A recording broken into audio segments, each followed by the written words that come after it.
it was a tough pill to swallow. Kirk, we played hard. I told the team after the game, told them in the meetings, on Monday that we're very proud of the effort that they played with.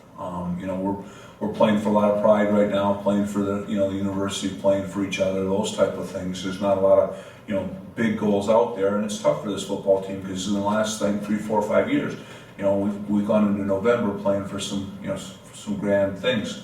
And this year we're not in that situation. I thought we played very hard. I thought we played very well until about 8 minutes to go, and then it was one of those things, the old adage, if it can go wrong, it went wrong, and it did. I thought our front four played well. We had I think 4 sacks and 2 or 3 more that were close hurries, if you would, had him in the grasp.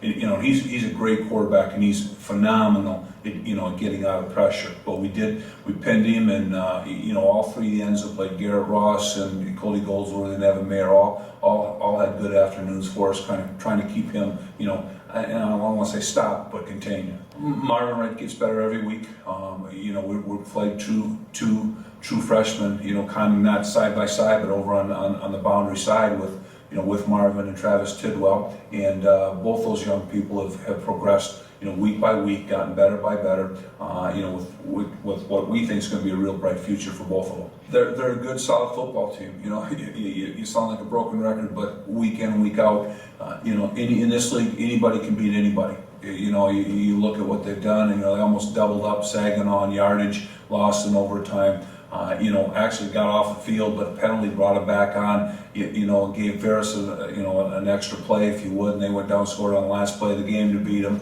Last week they went at Ohio Dominican and played really sound football against a good quality team. So they're a handful, as is everybody in our league. If you don't play, if you aren't ready with your A game in this league, you're going to get beat. They do give you some option schemes. They're not as wood-bone as the old quote, wood-bone, where it was all, they're a little more conventional now. Some of their option stuff are read option, which is, more taken from the spread offenses and some of those packages, but they're going to make you defend a lot of things.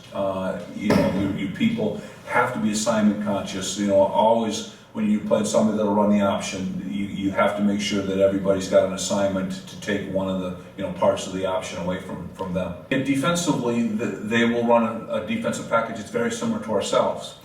So we've at least have what we think are ideas on how to attack it. It's something that of course we see for spring practice in our early camp.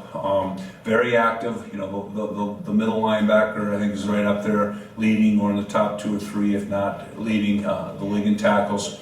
They're not afraid to line the corners up and put them on islands and play man-to-man coverage. They do that a lot. And they say, we're going to take our 2 guys and take out your 2 guys and then play 9-on-9 and protect the box and stop the run. I think the big keys for us to getting a W is consistency. I think early in the game is going to be important. We have to get off that bus ready to play. That second week on a bus, that cannot be a detriment. That cannot get in our head. We got to work hard to make sure that when they kick it off, that we're ready to go for 60. I think mistakes are going to be huge. I don't think it's going to be a 15 possession ball game. It could be an 8, 9, 10 possession ball game. So we got to make sure that we maximize our points when we get chances and make sure that we keep them off the board.